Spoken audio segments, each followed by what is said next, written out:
ওকে, তো আমরা আজকে যেটা পড়বো সেটা হচ্ছে energy stored in a magnetic field. একটা ম্যাগনেটিক ফিল্ডের মধ্যে কি পরিমাণ এনার্জি স্টোর হয়।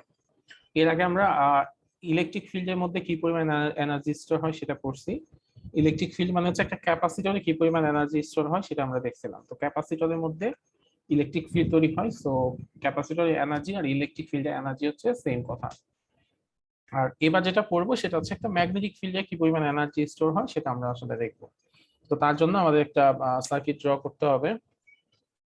সিম্পল একটা সার্কিট, যেখানে হচ্ছে মানে একটা আরসি সার্কিট ড্র করব, যেখানে হচ্ছে একটা ব্যাটারি থাকবে, একটা রেজিস্টর থাকবে, আর একটা ইন্ডাক্টর থাকবে।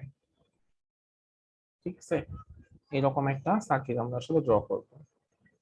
ই আর আর এটা হচ্ছে একটা ইন্ডাক্টর, এটা হচ্ছে পজিটিভ প্রান্ত, এটা হচ্ছে নেগেটিভ প্রান্ত।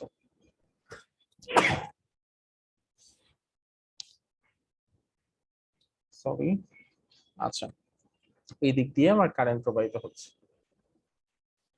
এখন according to Kirchhoff second law, যেটা ছিল ভোল্টেজ রুল, তো কারশফের সেকেন্ড। কারেন্টও আই হয়ে গেল, ইয়ে তো আই হয়ে গেল, বুঝতে পরে প্রবলেম হয়ে যাবে তো আমাদের মনে হয়। ইন্ডাক্টরও আই দিয়েছে, আচ্ছা সরি, চেঞ্জ করে দিলাম মনে হয়।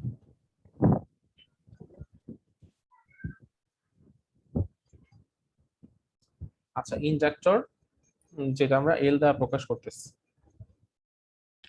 ইন্ডাক্টর এল দ্বারা প্রকাশ করতেছি বলতে এটা আমি আমরা যেহেতু এখানে আমাদের সেলফ ইন্ডাকটেন্স হবে, তো সেলফ ইন্ডাকটেন্সের জন্য আমরা এটা এল দ্বারা প্রকাশ করতেছি। তো আমরা যদি এই সার্কিটের মধ্যে কারশফের যে সেকেন্ড ল সেটা অ্যাপ্লাই করি, তাহলে কি হবে যে এখানে ভোল্টেজ প্রডিউস করতেছে হচ্ছে ই হচ্ছে এখানে ভোল্টেজ প্রডিউস করবে, তার সাথে ব্যাটারিতে আমার ভোল্টেজ প্রডিউস হবে, আর রেজিস্টরের মধ্যে ভোল্টেজ ড্রপ হবে। তাহলে রেজিস্টরের মধ্যে ভোল্টেজ ড্রপ হবে, আর হচ্ছে ইন্ডাক্টরের মধ্যে ভোল্টেজ ড্রপ হবে। তো ই হচ্ছে আমার ব্যাটারি ভোল্টেজ সমান সমান রেজিস্টরের ভোল্টেজ প্লাস হচ্ছে ইন্ডাক্টরের ভোল্টেজ। সো ব্যাটারিতে যে পরিমাণ ভোল্টেজ প্রডিউস হবে, রেজিস্টর আর ইন্ডাক্টরে সেই পরিমাণ ভোল্টেজ ড্রপ হয়ে যাবে। সো এটাই হচ্ছে এখানকার অবস্থা। তো আমরা যদি এখন একটু দেখি যে ই সমান সমান ভিআর সমান সমান কি হবে। আমরা জানি যে কোন একটা রেজিস্টরের মধ্যে যে পরিমাণ ভোল্টেজ ড্রপ হয় সেটা হচ্ছে V is equal two IR. আচ্ছা, আর একটা ইন্ডাক্টরে কি পরিমাণ ভোল্টেজ ড্রপ হয় সেটা আমরা মানে এর আগের দিনের যে আগের দিন আমরা শিখছিলাম, সেটা হচ্ছে একটা সেলফ ইন্ডাকশনের ক্ষেত্রে V is equal to L di by DT. ঠিক আছে, এরকম পড়ছিলাম। আর মিউচুয়াল ইন্ডাকশনের ক্ষেত্রে কি ছিল, এটা ছিল এম ডিআই বাই ডিটি। ঠিক আছে, তো এখানে হবে L di by dt. So E সমান সমান I R plus L di by dt. তো এটা হচ্ছে আমাদের অবস্থা। তো এখন যদি আমি এই সমীকরণে উভয় পাশে আই দ্বারা গুণ করি, এই সমীকরণে উভয় পাশে যদি আমি আই দ্বারা গুণ করি, তাহলে আসলে কি হবে।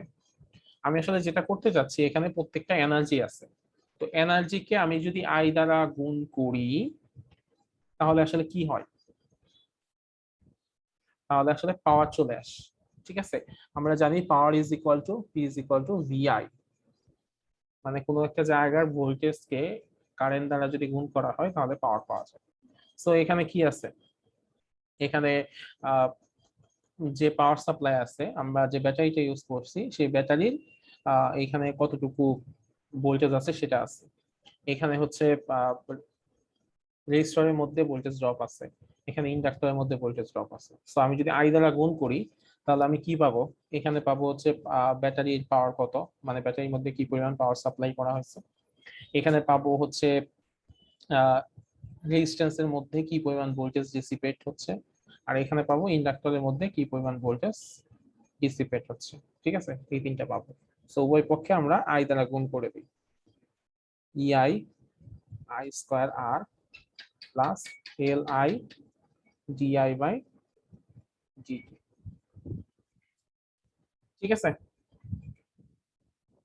আচ্ছা, তো এখান থেকে আমরা আসলে যেটা বলতে পারি যে ইআই যেটা, ইআইটা হচ্ছে আমার সোর্সের মধ্যে কি পরিমাণ আমি পাওয়ার সাপ্লাই দিছি সেটার মান। আচ্ছা, আই স্কোয়ার আর এর মান হচ্ছে আমার রেজিস্ট্যান্সের মধ্যে বা রেজিস্টরের মধ্যে আমার কি পরিমাণ পাওয়ার ডিসিপেট হচ্ছে সেটা হচ্ছে আই স্কোয়ার আর এর মান। আর L I DI by DT এটা হচ্ছে আমার ইন্ডাক্টরের মধ্যে আমার বা ইন্ডাকটেন্স যে কয়েল আছে সেই কয়েলের মধ্যে কি পরিমাণ পাওয়ার সাপ্লাই করা হয়েছে সেটার মান। এখন আমরা একটু খেয়াল করে যদি দেখি যে এটা এটা বা এটা এই তিন জায়গার মধ্যে কোন জায়গাতে ম্যাগনেটিক ফিল্ড থাকার সম্ভাবনা আছে। ব্যাটারির মধ্যে কি কোনো ধরনের ম্যাগনেটিক ফিল্ড পাবো বা ম্যাগনেটিক ফিল্ড এনার্জি পাবো, সেটা কিন্তু আমরা আসলে পাই না। তারপরে রেজিস্টরের মধ্যেও কিন্তু আমরা সেটা পাই না, শুধুমাত্র ইন্ডাক্টরের মধ্যেই ম্যাগনেটিক ফিল্ড এক্সিস্ট করে। সো ইন্ডাক্টরে যে এনার্জি হবে L I t I by dt, বা ইন্ডাক্টরের যে পাওয়ার আছে, এখান থেকে আমি কি পাইতে পারি, এখান থেকে আমি শুধুমাত্র ম্যাগনেটিক ফিল্ডের মধ্যে কি পরিমাণ এনার্জি আছে সেটার আসলে মান আমি আসলে পেতে পারি। ঠিক আছে, এখন আমি ধরে নিলাম যে এই ইন্ডাক্টরের মধ্যে যে পরিমাণ ম্যাগনেটিক ফিল্ড আছে সেটা হচ্ছে ইউবি পরিমাণ। ঠিক আছে, ইউবি পরিমাণ ম্যাগনেটিক মানে এনার্জি আছে মানে ইন্ডাক্টরের ইন্ডাকটেন্স যে কয়েল আছে সেই কয়েলের যে ম্যাগনেটিক ফিল্ড, সেই ম্যাগনেটিক ফিল্ডের টোটাল এনার্জির মান ধরে নিলাম ইউবি। ইউবি হচ্ছে total energy of the magnetic field in the inductance coil. Okay, এখন আমার কাছে এটা হচ্ছে এনার্জির মান। তো এনার্জির সাথে পাওয়ারে একটা সম্পর্ক যদি আমি বের করি তাহলে কি করতে পারবো, যে সেটার সাথে এটা একটা সম্পর্ক বের করতে পারবো। কারণ এটা হচ্ছে কি, এটা আমার হচ্ছে পাওয়ার ইন ইন্ডাক্টর। আচ্ছা, এখন আমি ধরে নিচ্ছি যে ইন্ডাক্টরের যে টোটাল ম্যাগনেটিক ফিল্ড সেখানে যে এনার্জি সেটা হচ্ছে ইউবি পরিমাণ। তো এটা হচ্ছে এনার্জি, তো এনার্জি থেকে আমি যদি কোনোভাবে পাওয়ারে যাইতে পারি তাহলে আমি এটা সমান সমান ওইটা লিখতে পারবো। আচ্ছা, তো এখন আমাকে কেউ একজন বলো তো যে আমি যদি পাওয়ার থেকে এনার্জিতে যাইতে চাই তাহলে এটা কিভাবে যাওয়া যাইতে পারে।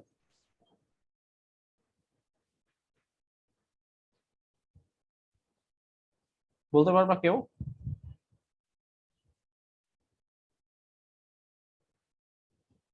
আমরা একটা ফর্মুলা জানি, ডাব্লিউ ইজ ইকুয়াল টু পিটি, বা p is equal to W divided by টি।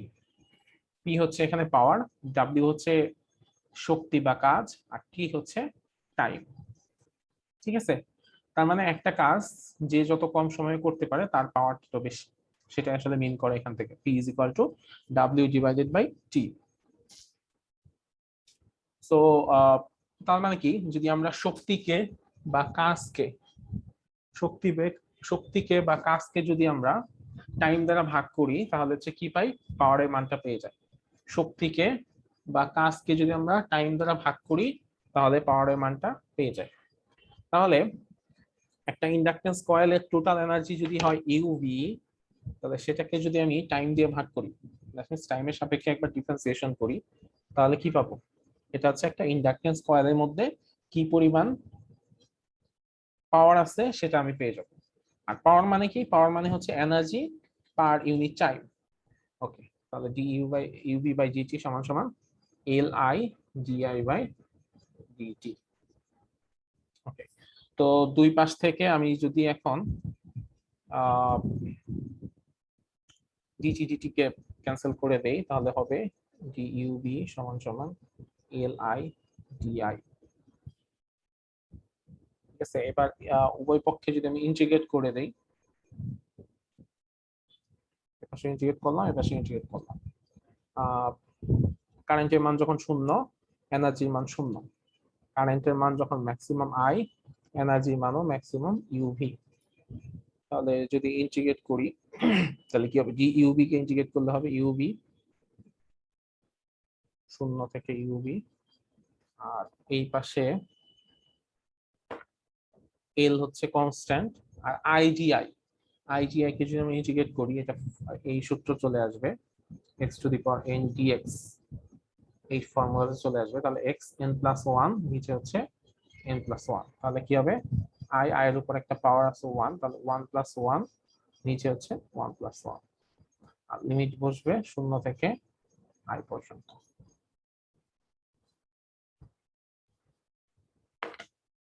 তো এরকম হবে, একবার ইউবি মান বসাবো, একবার 0 বসাবো, আর এই পাশে হবে i l i square by 2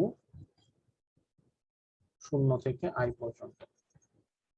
UV সমান সমান half a I square minus 0 square, এখানে একটা এল আছে, half L I square.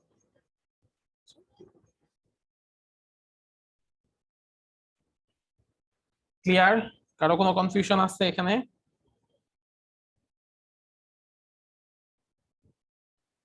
Sir, হ্যাঁ বলো।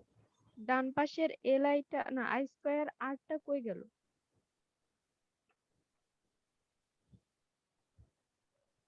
এটা না স্যার, হচ্ছে ওই যে সেকেন্ড লাইনে ছিল e i equal to i square r plus l I DI by DT.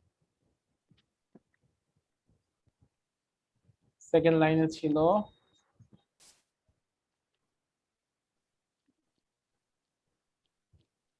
মানে আমি মানে কোন লাইনটা বলতেছি আবার একটু বলবা? এর আগে স্যার, লেখা ছিল, এখন তো লেখা নেই সেটা। হ্যাঁ লেখাটা মুছে গেছে। সেটা ইআই ইকুয়াল টু আই আর যেটা বাদ চলে গেছে স্যার, জি শুধুমাত্র স্যার, আপনি হচ্ছে L into DI ডিইউবি। By DT ও নিয়েছি। আচ্ছা আচ্ছা আচ্ছা আচ্ছা, মানে ব্যাপারটা হ্যাঁ ছিল হ্যাঁ এরকম যে E is equal to I R plus L di by dt, তাই তো? এইটুকু কই গেল, তাই তো? জি জি স্যার, জি স্যার। স্যার, আই আচ্ছা, স্কয়ার আর। হ্যাঁ, আমরা আসলে বের করতেছি ম্যাগনেটিক ফিল্ডের এনার্জি। তো এখন একটা সার্কিটের মধ্যে তো যে কম্পোনেন্ট গুলো আছে এর মধ্যে কিছু কিছু কম্পোনেন্টে হচ্ছে আমি ম্যাগনেটিক ফিল্ড এনার্জি পাবো, কিছু কিছু কম্পোনেন্টে আমি ইলেকট্রিক ফিল্ড এনার্জি পাবো। ঠিক আছে, এখন রেজিস্টর মানে একটা রোধ বা হচ্ছে একটা ব্যাটারি, ওইখানে আমি আসলে কোনো ধরনের ম্যাগনেটিক ফিল্ড নাই। সো ম্যাগনেটিক ফিল্ড যেখানে নাই সেখানে কি আমি ম্যাগনেটিক ফিল্ডে কোনো এনার্জি পাওয়ার সম্ভাবনা আছে? না পাবো না স্যার। তো। এই জন্য রেজিস্টর আর হচ্ছে আহ ইসে ব্যাটারি, এই দুটার এনার্জিটা এনার্জি। আমি হচ্ছে বাদ দিয়ে দিচ্ছি। তো আমার শুধুমাত্র কাজ হচ্ছে এখন ইন্ডাক্টর নিয়ে, তো এই জন্য আমি পরবর্তীতে শুধুমাত্র ইন্ডাক্টরে শিফট করছি। ঠিক আছে, আর ইন্ডাক্টরের এনার্জি কত সেটা জানার জন্য আমি ওই যে ইটা আঁকছিলাম, সার্কিটটা আঁকছিলাম। বুঝতে পারছো? আচ্ছা স্যার, স্যার শেষে আবার একটু বুঝাই দেন, হচ্ছে ওই আচ্ছা যে ইউবি থেকে ওগুলো একটু আবার একটু বুঝাই দেন, ওগুলো আচ্ছা, বুঝিনি এই ঠিক মতো। পর্যন্ত তো ক্লিয়ার যে L I DI by DT এটা হচ্ছে একটা ইন্ডাক্টরের পাওয়ার। একটা ইন্ডাক্টরের মধ্যে কি পরিমাণ পাওয়ার ডিসিপেট হয় সেটার মান হচ্ছে L I DI by dt. Dt. এখন আমরা বলছি যে ধরে নিছি যে ইউবি যেটা, এটা হচ্ছে একটা ম্যাগনেটিক ফিল্ডের টোটাল এনার্জির মান। তো টোটাল এনার্জি যদি ইউবি হয় তাহলে আমি সেটাকে যদি টাইম দিয়ে ভাগ করি তাহলে কি পাবো? টাইম দিয়ে ভাগ পাওয়ার। করলে আমি পাওয়ার পাবো। এই জন্য আমি ইউবি কে টাইমের সাপেক্ষে একবার ডিফারেন্সিয়েশন করছি, তাহলে ডি ইউবি বাই ডিটি। তার মানে এটা হচ্ছে ডি ইউবি বাই ডিটি হচ্ছে আমার একটা ইন্ডাক্টরের পাওয়ার। তো এখন আমরা যেহেতু সার্কিট থেকে পাইছি যে L I DI by dt হচ্ছে একটা ইন্ডাক্টরের পাওয়ার, তার মানে আমি বলতে পারি ডি ইউবি বাই ডিটি সমান সমান L I DI by DT.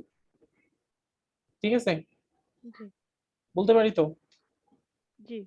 আচ্ছা, তো এরপর আমি যেটা করছি যে উভয় পাশে ডিটি ছিল, ডিটিটাকে আমি ক্যান্সেল করে দিছি, তাহলে থাকতেছে ডি ইউবি সমান সমান এল আই ডিআই। তো এরপর আমি যেহেতু এখানে ডিফারেন্সিয়েশন টার্ম আছে সেগুলোকে আমি ইন্টিগ্রেট করে দিব, ইন্টিগ্রেট করে দিলে আমার টোটাল মানটা চলে আসবে।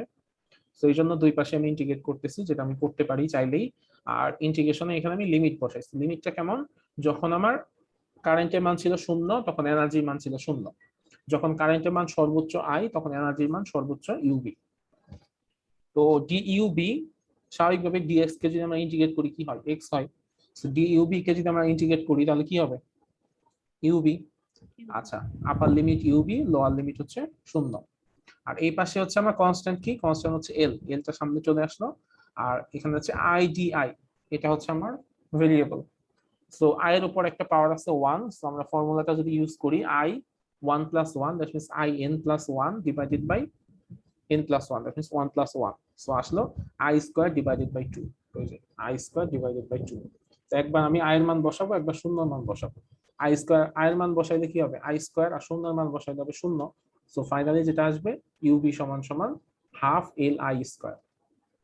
আমার যদি একটা কয়েলের মিউচুয়াল ইন্ডাকটেন্সের মান দেওয়া থাকে আর ওইখানকার কারেন্টের মান দেওয়া থাকে, তাহলে সেখান থেকে আমি একটা ম্যাগনেটিক ফিল্ডের কি পরিমাণ এনার্জি স্টোর হয় সেটার মানটা আমি এখান থেকে এভাবে বের করে ফেলতে পারবো। স্যার ঠিক আছে? এটার কোশ্চেনটা কেমন থাকে কোশ্চেনটা? আচ্ছা, এটা কোশ্চেন থাকতে পারে এরকম যে determine the energy stored in a magnetic field, ঠিক আছে? বা এরকম একটু ডিফারেন্ট, একটু অন্যরকম করে থাকতে পারে যে determine the energy stored in a inductor, ঠিক আছে? একটা ইন্ডাক্টরে কি পরিমাণ এনার্জি স্টোর হয় বা একটা ম্যাগনেটিক ফিল্ডে কি পরিমাণ এনার্জি স্টোর হয় সেটা মান বের করো।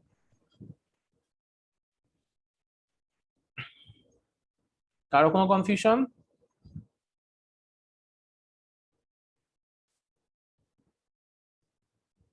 আচ্ছা, কারো যদি কনফিউশন না থাকে তাহলে আমাদের মিড টার্মের আগের সিলেবাসটা হচ্ছে এখানেই শেষ। স্যার আমি একটা কথা বলি।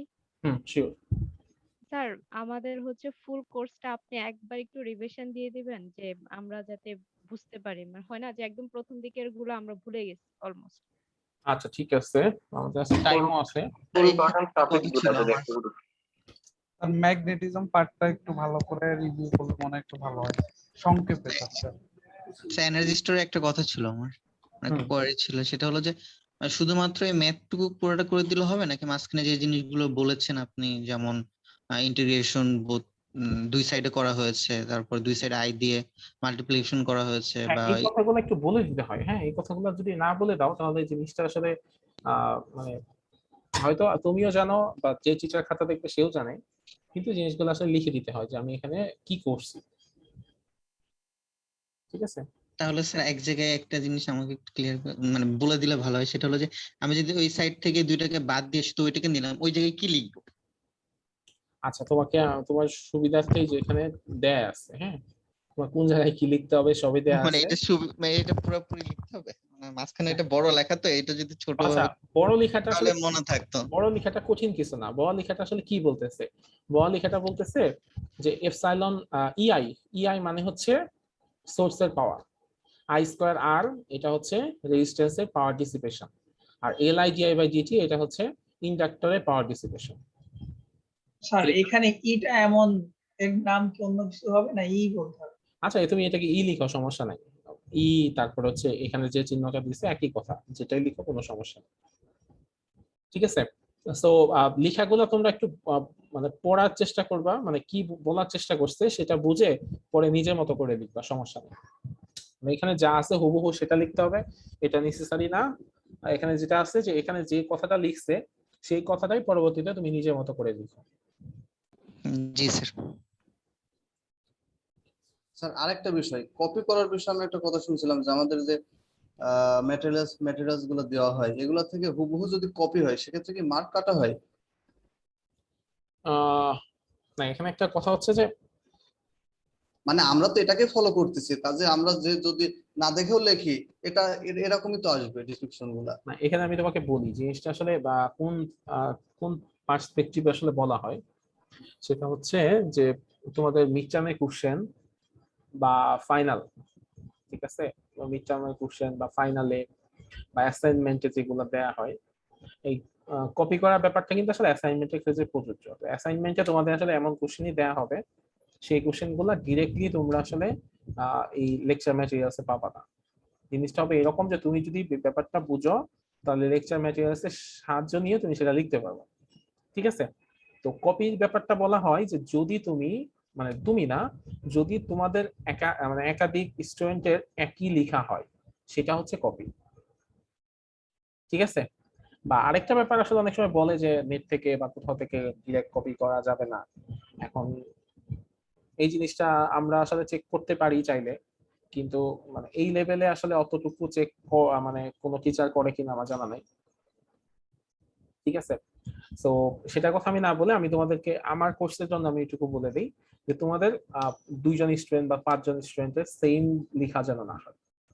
ধরো আমি তোমাদেরকে বলছি যে তুমি হচ্ছে ইলেকট্রিসিটির নেসেসিটি কি কি, এটা নিয়ে 5টা সেন্টেন্স লিখো বা এটা নিয়ে একটা প্যারাগ্রাফ লিখো, ঠিক আছে?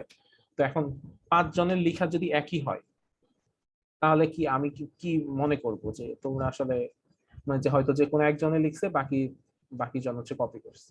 তো তোমাদেরকে আমি যদি জিজ্ঞেস করি যে গ্রিন ইউনিভার্সিটি নিয়ে তুমি আসলে কিছু বলো, এখন তুমি মানে তোমরা কিন্তু একই কথাই বলবা, কিন্তু সবার কথা কি এক হবে? মানে গ্রিন ইউনিভার্সিটি শেওড়াপাড়াতে অবস্থিত, গ্রিন ইউনিভার্সিটিতে এতগুলো স্টুডেন্ট, এখানে ইভিনিং ব্যাচ আছে, ডে ব্যাচ আছে, প্রভিসির নামে ভিসিসির নামে, এই কথাগুলোই কিন্তু সবাই বলবে, কিন্তু সবার কথা কি ধরন একরকম হবে বা কথা বলাটা কি একরকম হয়? এক এক রকম, জি এক না এক স্যার। আমরা কিন্তু এক এক রকম করে কথা বলি, ঠিক আছে? তো জিনিসটা হচ্ছে এইটাই যে তুমি কন্টেন্ট কি দিছো সেটা না, কিন্তু তুমি উপস্থাপন করতেছো কিভাবে। আর উপস্থাপনের মধ্যে যদি 100% কপি থাকে তাইলে আমরা বুঝতে পারি যে সে আসলে আরেকজনের থেকে কপি করছে। তো কপির ব্যাপারটা বা প্লেগারিজমের ব্যাপারটা এই ক্ষেত্রে আসলে প্রযোজ্য। আর পরবর্তীতে তোমরা যখন আরো মানে বড় হবা, একটা পর্যায়ে গিয়ে তোমাদের আসলে প্রজেক্টের কাজ করতে হবে, তো ওইসব কাজের সময় কোনো লেকচার ম্যাটেরিয়ালস থেকে বা কোনো ইন্টারনেট সোর্স থেকেও আসলে কোনো ধরনের কপি করা যায় না। সেটা হচ্ছে অনেক সিনিয়র ব্যাচে তোমাদের কিছু কাজ করতে হবে, সেই সব কাজে প্রযোজ্য। স্যার এইখানে তাহলে আমাদের যে শর্ট কোশ্চেন গুলো থাকে বা হচ্ছে কোনো যে আর্টিকেল লিখতে দেওয়া হয় সেটা কপি হলে এইটা প্রযোজ্য, কিন্তু ম্যাথমেটিক করতে মানে ম্যাথের প্রবলেম সলভিং করতে গেলে সব তো অলমোস্ট সেমই হবে। হ্যাঁ, একটা ম্যাথ যদি তুমি করো এফ সমান সমান এম এ, তো সেটা তো সবাই তাই লিখবে, তাই না? জি স্যার। মানে এখানে মানে আমি তোমাদের আসলে এক্সাম্পল, মানে আমরা যখন খাতা দেখি তখন এই জিনিসগুলো আসলে খুব ভালো মতো বুঝতে পারি। অনেক সময় অনেকে এই কাজও করে যে ধরো তুমি মানে একজনে একটা ম্যাথ করছে, সে হয়তো 4.54 নিউটন পার কুলম, নিউটন পার কুলম একজনে লিখে হচ্ছে এরকম করে, হ্যাঁ, একজন এরকম করে লিখছে, তো আরেকজন কপি করতে গিয়ে ঠিক এইটাই লিখছে, মানে সে জানেও না যে আসলে এই জিনিসটা কি। মানে এমন কিছু কপি অনেক সময় পাওয়া যায়, তো সেই সবের ক্ষেত্রে আসলে আমরা টিচাররা অনেক সময় অনেক কথা বলে যে কপি মানে এই করা যাবে না, সেই করা যাবে না। ঠিক আছে আসলাম। থ্যাংক ইউ স্যার, এই বিষয়ে অনেক কনফিউজড ছিলাম যে আসলে বিষয়গুলো কিভাবে দেখা হবে ভার্সিটি থেকে। কারণ আমরা তো আপনারা আমাকে যেটা দিবেন সেটাই ফলো করব, কিংবা ইন্টারনেট থেকেও যদি আমি সোর্স করি তারপরে কথাগুলো এরকমই হবে। হ্যাঁ, মানে একটা জিনিস কি, মানে ইন্টারনেট থেকেও তুমি যখন কিছু নিবা, আমরা চাই তুমি সেখান থেকে দেখো, দেখার পরে একটু নিজে পড়ো, পড়ে নিজের মতো করে লিখো, ঠিক আছে? জি স্যার। মানে স্বাভাবিকভাবেই আমরা কিন্তু আসলে ইন্টারনেটের লেখা দেখলেও বুঝি কোনটা ইন্টারনেটের লেখা বা কোনটা আমার স্টুডেন্টের লেখা। মানে এটা কি তুমি বুঝতে পারবে না? বা তোমার ক্লাসেরই একটা ব্যাচমেট, সে ধরো একটা জিনিস লিখে নিয়ে আসছে, তুমি দেখলে বুঝবা না যেটা কি সে ইন্টারনেট থেকে ডিরেক্ট কপি করছে না নিজের মতো করে লিখছে। এটা কিন্তু বোঝা খুবই পসিবল।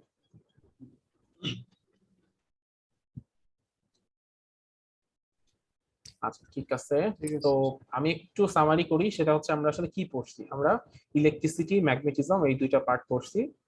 তো এখানে ইম্পর্টেন্ট যে জিনিসটা ছিল সেটা আমাদের ছিল যে চার্জের ডেফিনেশনটা আমরা পড়ছিলাম, যে charge is a fundamental and characteristic property of the elementary particle.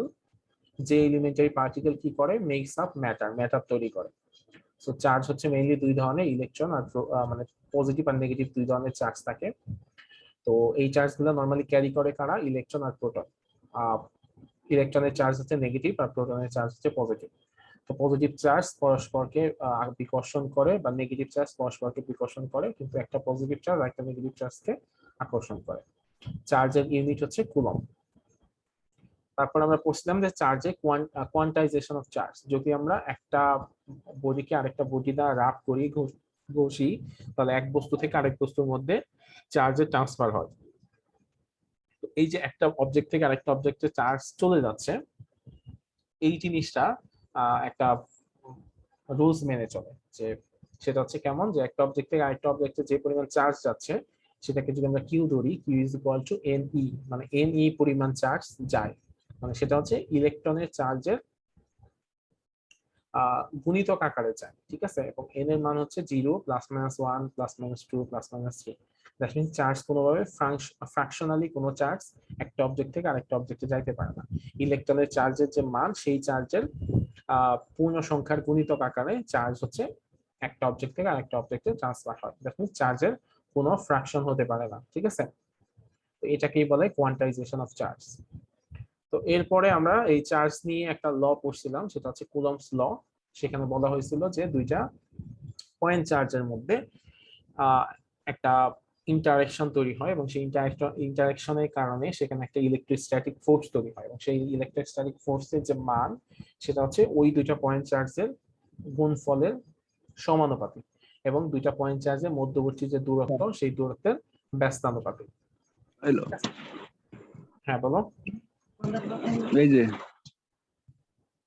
আচ্ছা, যদি দুইটা চার্জের যদি এমন হয় যে দুইটা চার্জের সেম সাইন, মানে দুইটা চার্জ দুইটাই পজিটিভ, তাহলে যে ইলেকট্রোস্ট্যাটিক ফোর্স হবে সেই ইলেকট্রোস্ট্যাটিক ফোর্সের মান হয় যদি সেম চার্জ সাইন হয় তাহলে দেখেন দুইটা প্লাস হইলে চার্জের ফোর্সের মান হবে প্লাস, বা দুইটা নেগেটিভ হইলে ফোর্সের মান হবে প্লাস। কিন্তু সেই চার্জের ধরন হবে রিপালসিভ, কারণ আমরা জানি সেম চার্জ পরস্পরকে বিকর্ষণ করে। আর যদি এমন হয় যে দুইটা চার্জের ডিফারেন্ট সাইন, তাহলে সেক্ষেত্রে তাদের ফোর্সের মান হবে হচ্ছে নেগেটিভ, কিন্তু সেই ফোর্সটা হবে এক ধরনের আকর্ষণধর্মী ফোর্স বা অ্যাট্রাকটিভ ফোর্স। আমরা এখানকার যে ইকুয়েশনটা পাই সেটা হচ্ছে কি F = 1/4πε0 Q1 Q2 / d²। ঠিক আছে, তো এখানে ε0 এটা হচ্ছে পারমিটিভিটি অফ ফ্রি স্পেস, যেটার মান হচ্ছে 8.854 × 10⁻12 coulomb square per newton metre square. আর এই পুরা 1/4πε0 এর মান হচ্ছে 9 × 10⁹ newton metre square per coulomb square. তো এখানে ε0 বা পারমিটিভিটি অফ ফ্রি স্পেস জিনিসটা কি, সেটা হচ্ছে এরকম যে যদি আমি একটা চার্জকে কোন একটা মিডিয়ামে রাখি বা মানে শূন্য মাধ্যম বা যে কোনো একটা মিডিয়ামে রাখি, তাহলে সেইখানে একটা ইলেকট্রিক ফিল্ড তৈরি হবে এবং সেই ইলেকট্রিক ফিল্ড তৈরি হওয়ার যে পসিবিলিটি থাকবে সেটাকে ওই মিডিয়াম যত বেশি বাধা দিবে সেটাকে বলা হয় পারমিটিভিটি অফ ফ্রি স্পেস। আচ্ছা, তো কুলম্বস ল এর লিমিটেশন আছে। লিমিটেশনটা হচ্ছে এরকম যে আমরা জানি যে সেম চার্জ পরস্পরকে বিকর্ষণ করে। তো সেম চার্জ যদি পরস্পরকে বিকর্ষণ করে থাকে তাহলে নিউক্লিয়াসের ভেতরে অনেকগুলো প্রোটন একই সাথে থাকে, তাহলে সেই প্রোটনগুলো আসলে একটা আরেকটাকে বিকর্ষণ করার কথা এবং একটা পর্যায়ে নিউক্লিয়াসটা স্টেবল থাকার কথা না, আনস্টেবল হয়ে যাওয়ার কথা। কিন্তু তারপর আমরা দেখতেছি নিউক্লিয়াস হচ্ছে স্টেবল অবস্থায় থাকে। সো এখান থেকে আমরা আসলে বুঝতে পারি যে কুলম্বস ল এই জিনিসটা আসলে কোনো ব্যাখ্যা দিতে পারে না। এবং সেটার ব্যাখ্যা হিসেবে আমরা জানি যে স্ট্রং নিউক্লিয়ার ফোর্স নামে একটা ফোর্স নিউক্লিয়াসের ভিতরে কাজ করে, যেটার কারণে আসলে নিউক্লিয়াসটা স্টেবল অবস্থায় থাকে। আচ্ছা, তো এরপরে ইলেকট্রিক ফিল্ড আমরা পড়ছিলাম। ইলেকট্রিক ফিল্ড হচ্ছে যে আমি যদি কোনো একটা জায়গায় একটা চার্জ রাখি তাহলে সেই চার্জের চারপাশে একটা নির্দিষ্ট এরিয়া পর্যন্ত অন্য কোনো চার্জ যদি আসে তাহলে আগের চার্জটা সেই চার্জকে আকর্ষণ করে বা বিকর্ষণ করে, দ্যাট মিন্স এক ধরনের ফোর্স তৈরি হয়।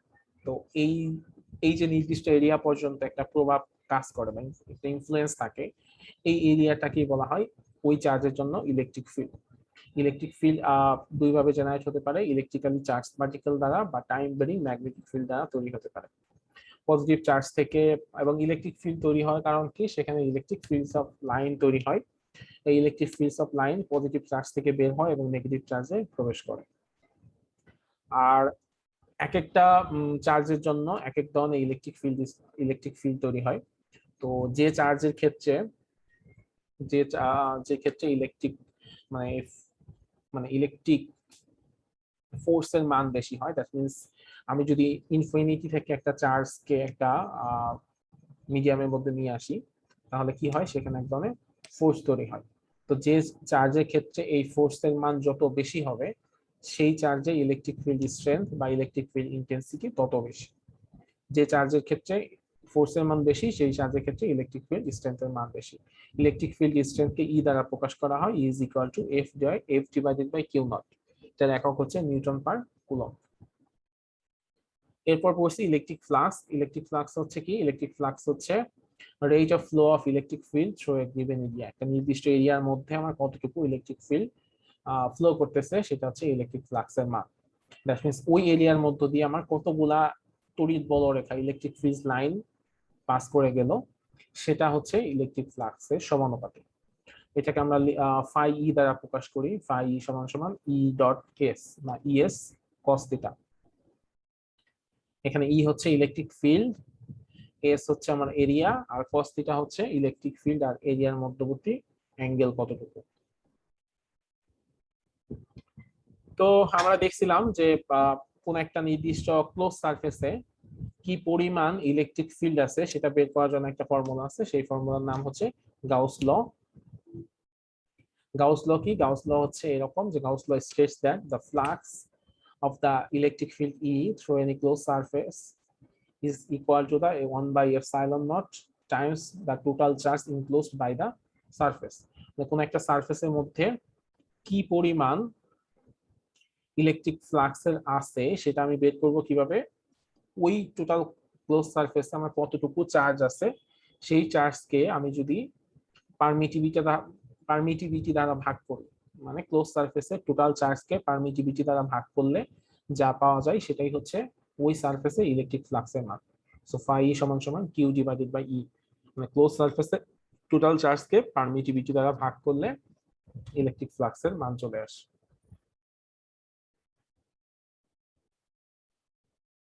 আচ্ছা, এটাকে আমরা আমরা এর আগের ইলেকট্রিক ফ্লাক্সের সংজ্ঞা যখন পড়ছিলাম তখন দেখছিলাম ফাই ই সমান সমান ই ডট এস। তো এটাকে যদি আমরা ইন্টিগ্রাল ফর্মে লিখি তাহলে আসবে ফাই ই সমান সমান integral E dot ds. So finally Gauss law এর ইন্টিগ্রাল ফর্ম হচ্ছে epsilon nought close integral E dot ds সমান সমান কিউ। এই যে গাউস ল, সেই গাউস লটা থেকে কুলম্বস ল, এর আগে যে আমরা কুলম্বস ল পড়ছিলাম সেই কুলম্বস লতে যাওয়া যায়, আবার উল্টা কাজও করা যায়, কুলম্বস ল থেকে গাউস লতে আসা যায়। আচ্ছা, তারপরে গাউস ল একটা অ্যাপ্লিকেশন পড়ছিলাম আমরা, যে একটা সিলিন্ড্রিক্যাল সারফেস যেটা তিনটা জায়গা থাকে, একটা হচ্ছে লেফট ক্যাপ, একটা হচ্ছে রাইট ক্যাপ, আর একটা হচ্ছে মাঝখানের সারফেস এরিয়া। তো তিনটা জায়গায় আমরা যদি আলাদা আলাদা ভাবে ইলেকট্রিক ফ্লাক্সের মান বের করি তাহলে টোটাল সিলিন্ড্রিক্যাল সারফেসে ইলেকট্রিক ফ্লাক্সের মান বের করা যায়। তো আমরা জানি যে ইলেকট্রিক ফ্লাক্সের মান বের করার ফর্মুলা হচ্ছে ফাই ই সমান সমান ই ডট ডিএস। সো এখানে যেহেতু ডট প্রোডাক্ট আছে, সো ই ডিএস কস থিটা আসবে। তো এখানটাতে আমরা দেখতে পাচ্ছি যে ই এর ডিরেকশনটা হচ্ছে এই বরাবর, এখানে বলে দেয়া আছে যে the field being parallel to the cylindrical axis. Cylindrical অ্যাক্সিসের সাথে প্যারালাল হচ্ছে ই এর ডিরেকশন। সো লেফট ক্যাপের ক্ষেত্রে কি হবে? ডিএস আর ই একটা হচ্ছে 180 ডিগ্রি অ্যাঙ্গেল। সো আমরা যদি এখানে 180 ডিগ্রি ইউজ করি তাহলে cos 180 ডিগ্রি মান হয় -1। লেফট ক্যাপ রাইট ক্যাপের ক্ষেত্রে দুইটা ডিরেকশন আছে, সেম ডিরেকশন, তার মানে cos 0 ডিগ্রি। cos 0 ডিগ্রি মান কত? এটা হচ্ছে 1। আর এই মাঝখানের সারফেস এরিয়ার ক্ষেত্রে কি হবে? ই এর ডিরেকশন আর সারফেস এরিয়ার ডিরেকশন হচ্ছে একটার সাথে 90 ডিগ্রি, ঠিক আছে? সো cos 90 ডিগ্রি মান কত হয়? 0। সো আলটিমেটলি আমরা ফাইনালি আসলে যেটা পাই সেটা হচ্ছে কি, যে একটা সিলিন্ড্রিক্যাল সারফেসের ক্ষেত্রে লেফট ক্যাপের জন্য হয় -es, রাইট ক্যাপের জন্য হয় +es। -es কিভাবে হয়? যে cos 180 ডিগ্রি হচ্ছে -1, সো এখানে থাকে close integral EDS minus EDS। এখন যদি আমরা ডিএস কে ইন্টিগ্রেট করি, আমি তোমাদেরকে বলছিলাম যে ইন্টিগ্রেশন মানে হচ্ছে এরকম যে ছোট একটা জিনিসকে আমি যদি ইন্টিগ্রেট করি তাহলে টোটাল জিনিসটা চলে আসে। সো এটাকে যদি আমি ছোট এস কে ইন্টিগ্রেট করি তাহলে কি আসবে? এই পুরা লেফট ক্যাপের যে এরিয়া পুরাটা চলে আসবে। সো পুরো এরিয়াটাকে আমি যদি এস ধরি তাহলে এটা হবে -ES। আবার রাইট ক্যাপের জন্য একই জিনিস, cos 0 ডিগ্রি মান হচ্ছে 1। সো এক্ষেত্রেও ইন্টিগ্রাল ডিএস এর মান হবে s। সো একটা হলো -ES, একটা হচ্ছে +ES। আর আরেকটা ক্ষেত্রে cos 90 ডিগ্রি মান হচ্ছে 0। এটা হচ্ছে সিলিন্ড্রিক্যাল ওয়ালের ক্ষেত্রে। আমরা যেখানে দেখলাম এই এই ক্ষেত্রে হয় 0, যেহেতু আমার এরিয়া উপরের দিকে আর এটা ডিরেকশন হচ্ছে এই দিকটাতে, সো এখানে হয় 90 ডিগ্রি, সো cos 90 ডিগ্রি মান হচ্ছে 0। সো আলটিমেটলি আমার টোটাল ক্লোজ সিলিন্ড্রিক্যাল সারফেসের জন্য ফ্লাক্সের মান হবে কত? Plus ES minus ES plus 0, তার মানে টোটাল আসলে 0 চলে আসে।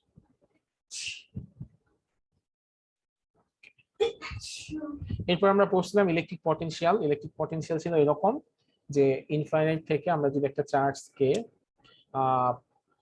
কোন একটা ইলেকট্রিক ফিল্ডের মধ্যে নিয়ে আসি, তাহলে আমার যে পরিমাণ কাজ করতে হয় সেটাই হচ্ছে ইলেকট্রিক পটেনশিয়াল। ইলেকট্রিক পটেনশিয়ালকে ভি দ্বারা প্রকাশ করা হয়, V is equal to W divided by Q. That means অসীম থেকে একটা চার্জকে আমরা যদি ইলেকট্রিক ফিল্ডের মধ্যে নিয়ে আসি, তাহলে যে পরিমাণ কাজ করতে হয় সেটাকে আমি যদি চার্জের মান দ্বারা ভাগ করি, তাহলে আমার ইলেকট্রিক পটেনশিয়ালের মান পাওয়া যায়। So V is equal to W divided by Q. এরপর আমরা হচ্ছে একটা পয়েন্ট চার্জের জন্য পটেনশিয়ালের মান কত সেটা আমরা আসলে দেখছিলাম। তো সেটার ক্ষেত্রে আমরা যে ইকুয়েশনটা পাই, ইকুয়েশনটা ছিল এরকম, v is equal to 1/4 pi epsilon naught q divided by r। তো এখানে এই যে ফিজিক্যাল সিগনিফিকেন্সের কথা যেটা পরীক্ষায় আসছিল সেটা যেখানে লেখা আছে, from the above it is evident that for a given charge q potential depends only on r, therefore if the charge is positive the potential is positive and if the charge is negative potential is negative। আর এটার প্রমাণটা তোমরা একটু রেকর্ডিংটা দেখে নিও, আমার মনে হয় ওটা দেখলেই আমাদের জন্য সুবিধা হবে। আচ্ছা, তো এরপর হচ্ছে আমরা ক্যাপাসিটর পড়ছি। ক্যাপাসিটর হচ্ছে একটা ইলেকট্রিক ডিভাইস যেখানে হচ্ছে দুইটা কন্ডাক্টর থাকে এবং দুইটা কন্ডাক্টরের মধ্যবর্তী জায়গায় একটা ডাইইলেকট্রিক মিডিয়াম থাকে এবং দুইটা কন্ডাক্টর ইকুয়াল এবং অপোজিট চার্জ ক্যারি করে, ঠিক আছে। এবং এই কন্ডাক্টর গুলাকে আমরা বলি প্লেট। এই প্লেট গুলা শেপ কোনো ধরনের শেপ হতে পারে, উপরে একটা পজিটিভ প্লেট নিচে একটা নেগেটিভ প্লেট, দুই পাশে সমান পরিমাণ চার্জ থাকে আর মাঝখানে হচ্ছে একটা ডাইইলেকট্রিক মিডিয়াম থাকে। তো এটাই হচ্ছে একটা ক্যাপাসিটরের সিম্বলিক ফিগার। তো এরপর আমরা ক্যাপাসিটেন্স বলতে একটা টার্ম পড়ছিলাম। ক্যাপাসিটেন্স হচ্ছে কি, যে একটা ক্যাপাসিটরের দুই প্রান্তের যে পটেনশিয়াল ডিফারেন্স সেটা যদি চার্জের মধ্যে যে পটেনশিয়াল মানে দুই প্লেটের মধ্যে যে চার্জ আছে সেই চার্জকে দুই প্রান্তের যে পটেনশিয়াল ডিফারেন্স সেটাকে যদি আমরা ভাগ করি, তাহলে মানে কিউ কে মানে চার্জকে পটেনশিয়াল ডিফারেন্স দ্বারা ভাগ করি, কিউ ডিভাইডেড বাই ভি, এটা হয় সবসময় একটা ক্যাপাসিটরের ক্ষেত্রে কনস্ট্যান্ট। আর ওইটার মানকে বলা হয়, ওই শব্দটাকে বলা হয় ক্যাপাসিটেন্স বা ধারকত্ব, একটা ক্যাপাসিটরের ধারকত্ব। সো সেটাকে সি দ্বারা প্রকাশ করা হয়, C is equal to Q divided by V. এরপর আমরা দেখছিলাম যে যদি কোনো ক্যাপাসিটরের মধ্যে, ক্যাপাসিটরের দুইটা প্লেটের মধ্যে ডাইইলেকট্রিক মিডিয়াম থাকে, তাহলে সেই ক্যাপাসিটরটা কি করে, বেশি পরিমাণ চার্জ স্টোর করে। বেশি পরিমাণ চার্জ স্টোর করার কারণে সেই ক্যাপাসিটরের ক্যাপাসিট্যান্সের মান বেশি হয়। আর যেটার মধ্যে ডাইইলেকট্রিক মিডিয়াম থাকে না সে হচ্ছে কম চার্জ স্টোর করে, যার কারণে সেটার ক্যাপাসিট্যান্সের মান কমে যায়, ঠিক আছে। তো এই জিনিসটা ফার্স্ট অবজার্ভ করে হচ্ছে বিজ্ঞানী ফ্যারাডে। আচ্ছা, সো আমরা বলতে পারি যে একটা ক্যাপাসিটরের মধ্যে যদি ডাইইলেকট্রিক মিডিয়াম থাকে তাহলে সেটা হচ্ছে একটা ভালো ক্যাপাসিটর। একটা ক্যাপাসিটরের প্যারালাল প্লেট ক্যাপাসিটরের ক্যাপাসিট্যান্সের মান আমরা বের করছিলাম।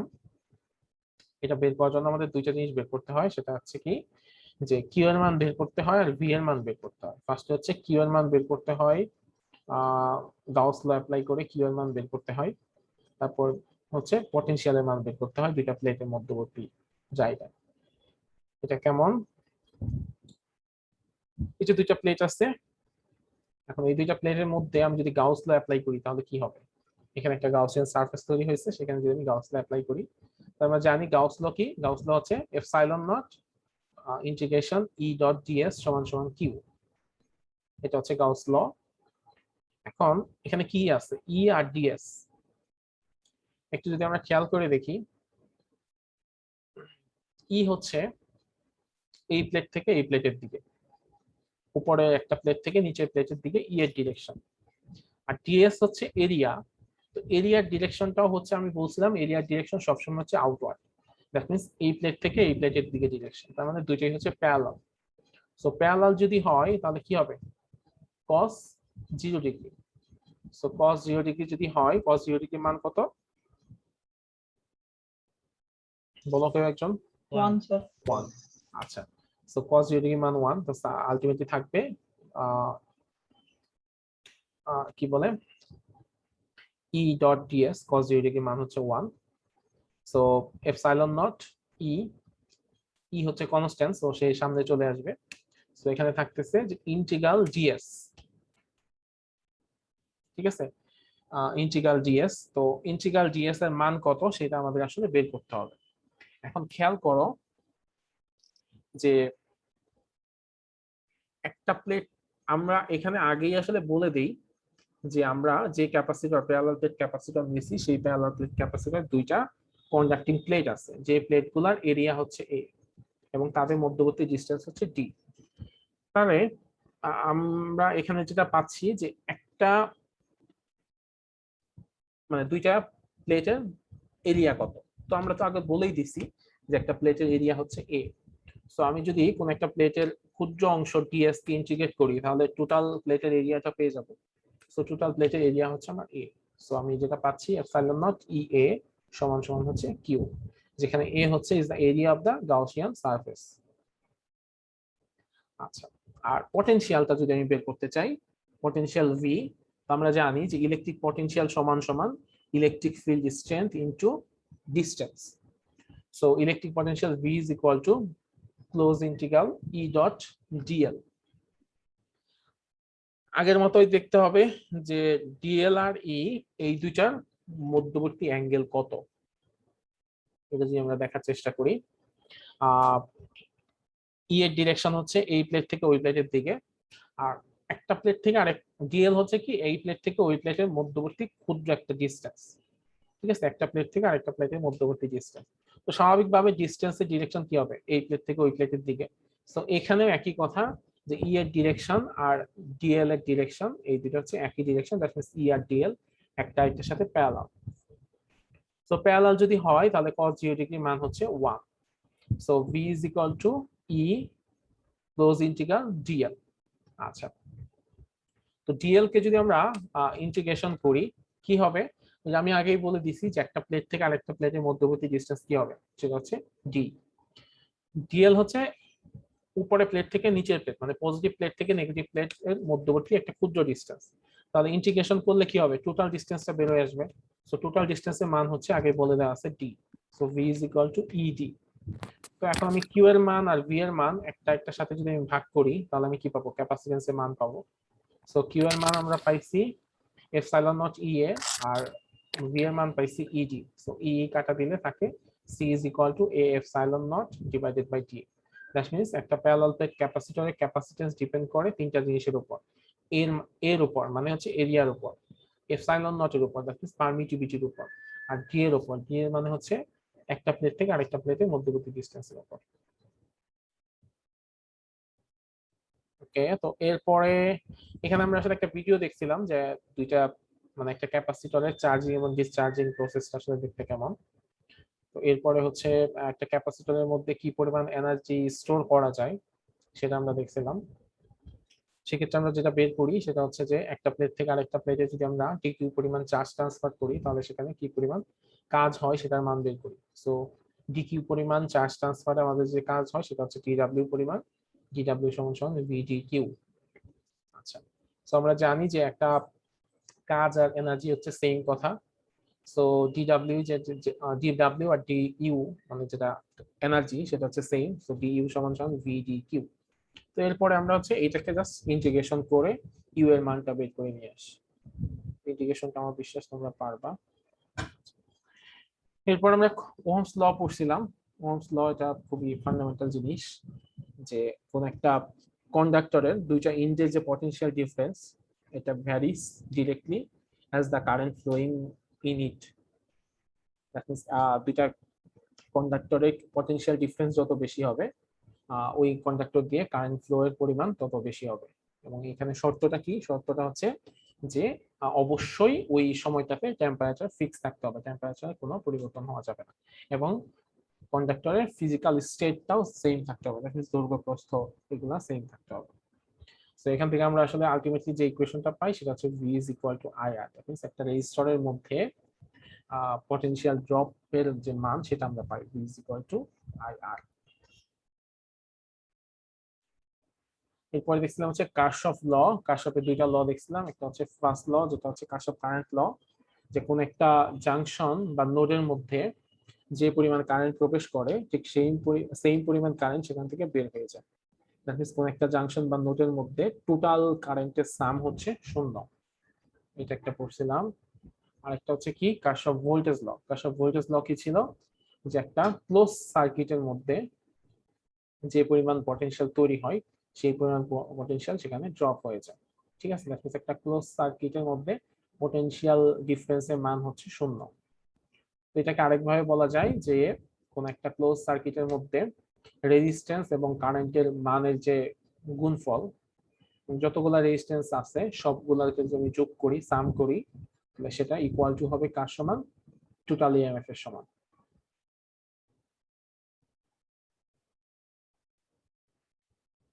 এই যে এরকম আইআর, এটাকে যদি সাম করি তাহলে সেটা সবসময় হবে টোটাল ইএমএফ এর সমান এবং এটার মান হয়ে যায় সবসময় 0। তারপরে একটা ক্যাপাসিটরকে চার্জ করলে চার্জিং প্রসেসটা কেমন, মানে যখন চার্জ করা হয় তখন একটা নির্দিষ্ট টাইম পরে চার্জের মান কত আসে, সেটার ইকুয়েশনটা কি, Q is equal to Q naught 1 minus e to the power t by RC। সেটার ইকুয়েশন গ্রাফটা দেখতে কেমন। তারপরে এই ইকুয়েশনটাকে যদি আমি টাইমের সাপেক্ষে আবার ডিফারেন্সিয়েশন করি তাহলে কারেন্ট পাই, তো সেটার গ্রাফটা কেমন। তারপর আবার এটাকে যদি আমি সি দ্বারা ভাগ করি, এইগুলো একটু কঠিন মতো স্যার। সি দ্বারা ভাগ করি তাহলে গ্র্যাপ করা লাগবে। গ্রাফ করা লাগবে বলতে তোমাকে তো গ্রাফটা দেখাইতে হবে যদি ওগুলা আসে, গ্রাফটা দেখতে হবে।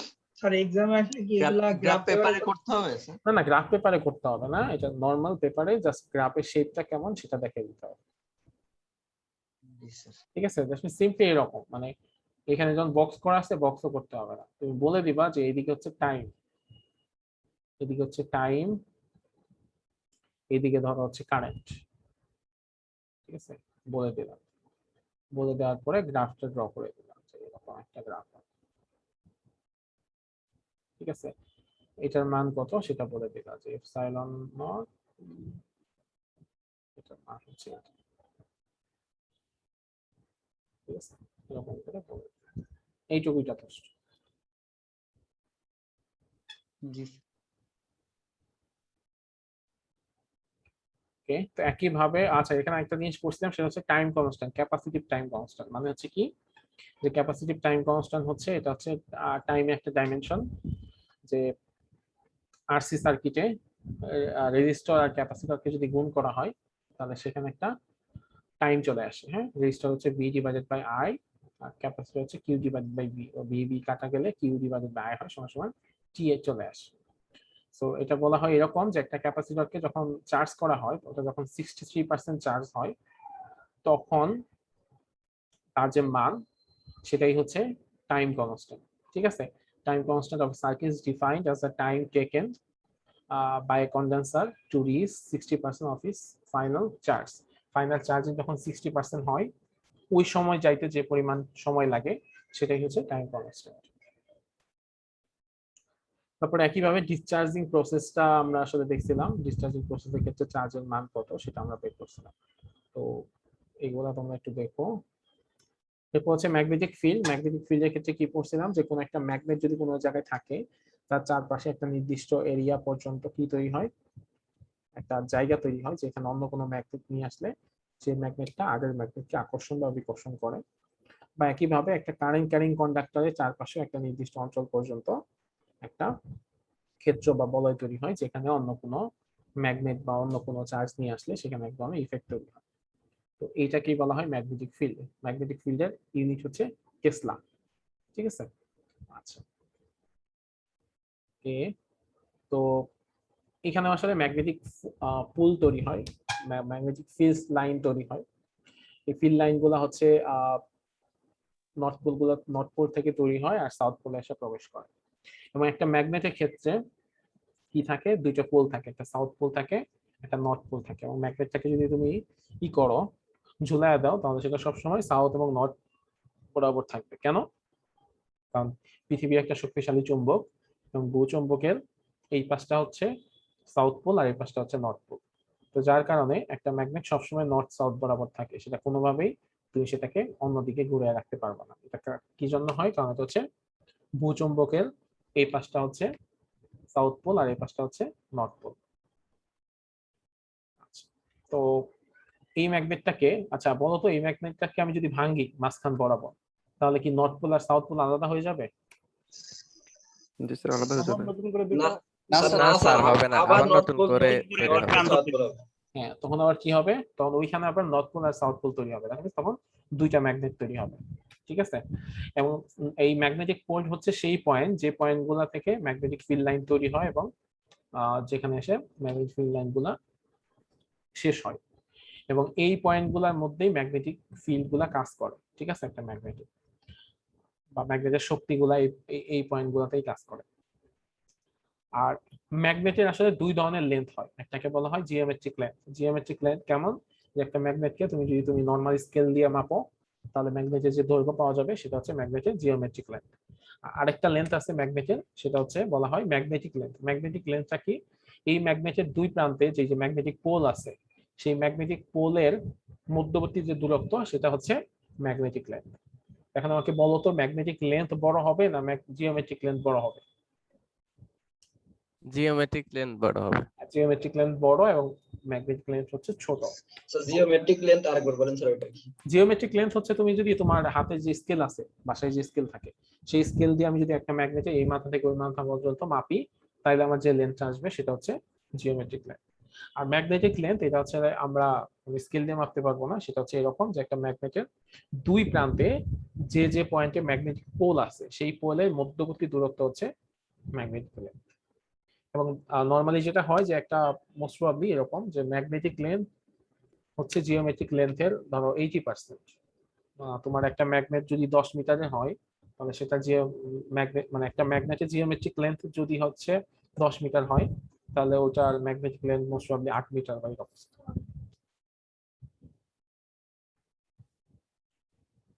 ওকে, আচ্ছা ম্যাগনেটিক ফ্লাক্স। ম্যাগনেটিক ফ্লাক্স কি? যে একটা নির্দিষ্ট এরিয়ার মধ্য দিয়ে কি পরিমাণ ম্যাগনেটিক ফিল্ড পাস করতেছে, সেটাই হচ্ছে ম্যাগনেটিক ফ্লাক্সের মান। এটাকে ফাই বি দ্বারা প্রকাশ করা হয়। ফাই বি সমান সমান বি ডট ডিআর, যেখানে বি হচ্ছে ম্যাগনেটিক ফিল্ড আর ডিআর হচ্ছে এরিয়া। এটার একক হচ্ছে ওয়েবার। ওকে, তো এরপরে হচ্ছে আমরা পড়ছিলাম বার্ড-সেভার্ট ল। বার্ড-সেভার্ট ল হচ্ছে কোন একটা পয়েন্টের মধ্যে কি পরিমাণ ম্যাগনেটিক ফিল্ড আছে সেটার মান বের করতে করার একটা ফর্মুলা। তো এটা ছিল এরকম, ডিভি সমান সমান mu naught divided by 4 pi I dl sine theta divided by R square. এখানে আমরা দেখতে পাচ্ছি একটা কন্ডাক্টর, যে কন্ডাক্টরের মধ্য দিয়ে কারেন্ট প্রবাহিত হচ্ছে, সেই কন্ডাক্টর থেকে আর ডিসটেন্সে পি বিন্দুতে আমরা যদি ম্যাগনেটিক ফিল্ডের মান বের করতে চাই, সেটা হচ্ছে এরকম যে ডিবি সমান সমান হবে কি, ম্যাগনেটিক ফিল্ডের মান হবে, কারেন্ট যত বেশি হবে ম্যাগনেটিক ফিল্ডের মান তত বেশি হবে। এই কন্ডাক্টরটা যত বেশি বড় হবে ম্যাগনেটিক ফিল্ডের মান তত বেশি হবে। এই কন্ডাক্টর থেকে ওই পি পয়েন্টের দূরত্ব যত বেশি হবে ম্যাগনেটিক ফিল্ডের মান তত কম হবে।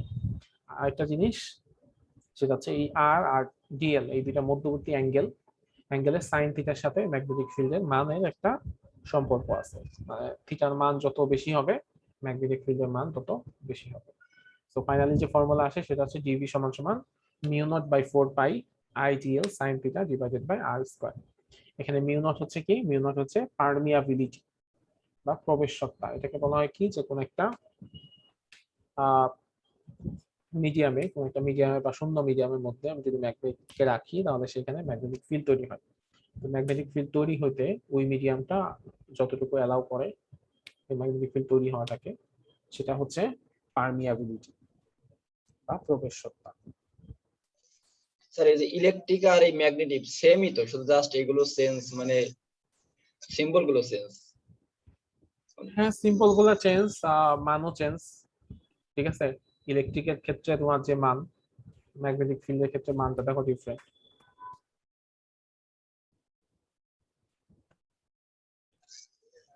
ঠিক আছে, এরপরে আমরা যেটা পড়ছিলাম সেটা হচ্ছে খুব ইম্পর্টেন্ট জিনিস, ফ্যারাডেস ল অফ ইন্ডাকশন। এখানে দুইটা ল আছে। একটা লটা ছিল এরকম যে কোন একটা লুপের মধ্যে যদি আমি ম্যাগনেটিক ফিল্ড লাইন্স এর মান চেঞ্জ করতে পারি তাহলে ওইখানে ইএমএফ তৈরি হয়। ঠিক আছে, কোন একটা লুপের মধ্যে ম্যাগনেটিক ফিল্ড লাইন বা ম্যাগনেটিক ফিল্ড বা ম্যাগনেটিক ফ্লাক্সের মান একই কথা। হ্যাঁ, ম্যাগনেটিক ফিল্ড যদি চেঞ্জ হয় তাহলে ম্যাগনেটিক ফিল্ড লাইনও চেঞ্জ হবে বা ম্যাগনেটিক ফ্লাক্সের মানও চেঞ্জ হবে। সো যদি আমি ম্যাগনেটিক ফ্লাক্সের মান পরিবর্তন করতে পারি, বাড়ে বা কমে যে কোনোটাই যদি করতে পারি তাহলে সেখানে ইএমএফ তৈরি হয়, আদারওয়াইজ ইএমএফ তৈরি হয় না। আচ্ছা, আর যে এই ইএমএফটা তৈরি হচ্ছে সেটা হচ্ছে কার সমান? এই ইনডিউস ইএমএফটা is equal to the negative rate at which flux is changing. মানে টাইমের সাথে সাথে ফ্লাক্সের পরিবর্তনের হার হচ্ছে ওইখানে কি পরিমাণ ইএমএফ তৈরি হচ্ছে তার মানের সমান, E is equal to minus d∅/dt। আর অবশ্যই আমি তোমাদেরকে মানে ফিগার এঁকে দেখাইছিলাম যে একটা কয়েলের মধ্য দিয়ে যদি আমি ম্যাগনেটিক ফ্লাক্সের মান পরিবর্তন করতে পারি তাহলে ইএমএফ তৈরি হয়। আর যদি ম্যাগনেটিক ফ্লাক্সের মান বেড়ে যায় তাহলে এক ধরনের কারেন্ট তৈরি হয়, আর ম্যাগনেটিক ফ্লাক্সের মান যদি কমে যায় তাহলে আরেক ধরনের কারেন্ট তৈরি হয়। ঠিক আছে, কিন্তু অবশ্যই মানটা চেঞ্জ হইতে হবে, চেঞ্জ হইলেই শুধুমাত্র ইএমএফ তৈরি হবে। এরপর আমরা লেঞ্জের ল পড়ছিলাম। লেঞ্জের লতে আমরা আসলে দেখছিলাম যে কেন এর আগে যে ফ্যারাডেস লতে মাইনাস চিহ্নটা আছে সেটা হচ্ছে এরকম যে আমরা এই যে বললাম যে একটা কয়েলের মধ্যে যদি আমি ম্যাগনেটিক ফিল্ডের মান বাড়াই তাহলে কি তৈরি হয়? ইএমএফ তৈরি হয়। তো যে ইএমএফটা তৈরি হয় সেই ইএমএফ যে কারেন্ট তৈরি করে সেই কারেন্টের ডিরেকশন হয় এরকম, সে চায় যে ম্যাগনেটিক ফিল্ডের মান যেন আর না বাড়ে, ম্যাগনেটিক ফিল্ডের মান যেন কমে যায়। ঠিক আছে, দ্যাট মিন্স যে কারণে ওই ইএমএফটা তৈরি হয়েছে তা সে হচ্ছে তার ওই কারণটাকে সে বাধা দেয়, তার ডিরেকশনটা হয় এরকম যে সে তার কারণটাকে বাধা দিচ্ছে। আচ্ছা, আর একইভাবে যখন একটা কয়েলের মধ্যে ম্যাগনেটিক ফিল্ডের মান কমে যায় তখনও ইএমএফ তৈরি হয়, এবং তখন যে ইএমএফ তৈরি হয় সেই ইএমএফটা চায় এরকম যে ওইখানে ম্যাগনেটিক ফিল্ডের মান বাড়ুক, কমার কারণে তার তৈরি হয়েছে কিন্তু সে চাই বাড়ুক। ঠিক আছে, দ্যাট মিন্স কোন একটা জায়গায় কোন একটা কয়েলের মধ্যে যে ইনডিউসড ইএমএফটা তৈরি হচ্ছে সেই ইএমএফ এর ডিরেকশনটা হচ্ছে এরকম, সে তার তৈরি হওয়ার যে কারণ সেই কারণটাকেই সবসময় বাধা দিতে থাকে। তো এই জন্য আমরা আসলে কি করি যে এই ম্যাগনেটিক ফ্লাক্সের পরিবর্তন আর ই এর মাঝে একটা মাইনাস চিহ্ন দেই যে ইনডিউসড ইএমএফ আর ম্যাগনেটিক ফ্লাক্সের পরিবর্তন একটা অপোজিট বা একটা ডিরেকশনের অপোজিট। এবং আমরা দেখাইছিলাম যে কি দেখাইছিলাম যে এই জিনিসটা অপোজিট হওয়ার খুব যুক্তিযুক্ত কারণ আছে, যদি অপোজিট না হতো তাহলে কি হইতো না, এনার্জি কনজারভেশন যে রুল সেই রুলটা মেনে চলতো না, এবং লেঞ্জের ল সবসময় এনার্জি কনজারভেশন রুল মেনে চলে। যদি এমন হইতো যে লেন্স ল আসলে মানে কাজ না করতো তাহলে যে সমস্যাটা হইতো, যেমন হইতো যে কোনো একটা জায়গায় আমি এনার্জি না দিয়ে ক্রমাগত কি পাইতাম, কোনো একটা জায়গায় আমি কোনো ধরনের কাজ না করে ক্রমাগত এনার্জি পাইতে থাকতাম, যেটা আসলে প্র্যাকটিক্যাল না।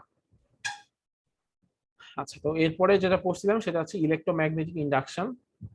সেটা হচ্ছে এরকম যে কোন একটা সার্কিটের মধ্যে আমি একটা মুভিং ম্যাগনেট বা একটা কারেন্ট ক্যারিং সার্কিটের কারণে সেখানে যদি একটা ইলেকট্রোমোটিভ ফোর্স তৈরি হয় টেম্পোরারিলি তাহলে সেটা হচ্ছে ইলেকট্রোম্যাগনেটিক ইন্ডাকশন। দ্যাট মিন্স আমি এখানে কারেন্টের মান পরিবর্তন করছি বা একটা ম্যাগনেটকে মুভ করাইছি তাহলে সেখানে একটা ইএমএফ তৈরি হয়েছে, তো সেটা হচ্ছে ইলেকট্রোম্যাগনেটিক ইন্ডাকশন। যদি সেম কয়েলে আমি কারেন্টের পরিবর্তন করে ইএমএফ পাই তাহলে সেটাকে আমরা বলি সেলফ ইন্ডাকশন। আর যদি এরকম হয় যে একটা কয়েলে আমি কারেন্টের মান পরিবর্তন করছি অন্য একটা কয়েলে গিয়ে ইএমএফ তৈরি হয়েছে তাহলে এই ধরনের হলে সেটাকে বলা হয় মিউচুয়াল ইন্ডাকশন। সেলফ ইন্ডাকশনের ক্ষেত্রে আমরা একটা কনস্ট্যান্ট পাই সেটাকে বলা হয় সেলফ ইন্ডাকটেন্স, আর মিউচুয়াল ইন্ডাকশনের ক্ষেত্রে একটা কনস্ট্যান্ট পাই সেটাকে বলা হয় মিউচুয়াল ইন্ডাকটেন্স। সেলফ ইন্ডাকটেন্স কে আমরা এল দ্বারা প্রকাশ করি আর মিউচুয়াল ইন্ডাকটেন্স কে আমরা এম দ্বারা প্রকাশ করি। সো এখানে ফ্যারাডের ল অ্যাপ্লাই করলে আমরা যে ফাইনাল ফর্মুলাটা পাই সেটা হচ্ছে E is equal to -L di/dt। আর মিউচুয়াল ইন্ডাকশনের ক্ষেত্রে যেটা পাই E is equal to -L di/dt। Self inductance এবং মিউচুয়াল ইন্ডাকটেন্স দুইটার ক্ষেত্রেই একক হচ্ছে হেনরি। এই হচ্ছে মোটামুটি, আর এটা তো আজকেই বললাম। ঠিক আছে, সোমবারে কি ক্লাস নেবেন স্যার? না সোমবারে ক্লাস হবে না, তোমাদের পরীক্ষা তো হচ্ছে মঙ্গলবার থেকে, তো পরীক্ষার আগের দিন তো নর্মালি ইউনিভার্সিটি বন্ধ থাকে আর কি, মানে ক্লাস অফ থাকে স্টুডেন্টদের।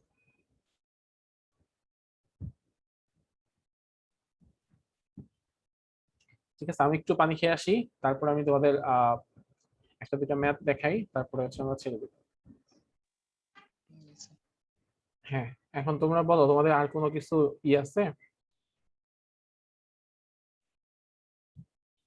থ্যাংক ইউ স্যার, অনেক বেশি কষ্ট দিয়ে ফেললাম। না না, ইটস ওকে।